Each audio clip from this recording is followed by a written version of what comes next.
नमस्कार दोस्तों, आप देख लीजिए। मैं 30 तारीख को दाढ़ी बनवाने जाऊंगा। उसका वीडियो आपको दिखलाऊंगा कि मैं दाढ़ी कैसे छिलवाऊंगा, किस सैलून में छिलवाऊंगा। आपको पता नहीं होगा कि मैं एक सैलून में छिलवाता हूं, बहुत अच्छा सैलून है। हम आपको वहां पे चल के दिखाएंगे किस सैलून में छिलवाएंगे। देखते हैं दाढ़ी कैसा बहुत बड़ा बड़ा हो गया है।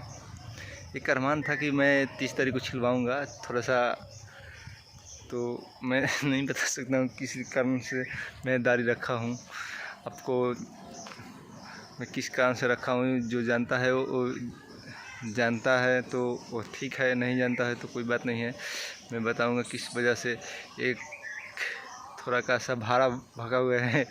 अब किसके लिए भगा हुआ है ये तो हम नहीं बता सकते हैं भाई, ये सब तो बहुत गलत बात है ना। मैं जलालपुर छिलवाएंगे दुर्गा मंदिर के सामने।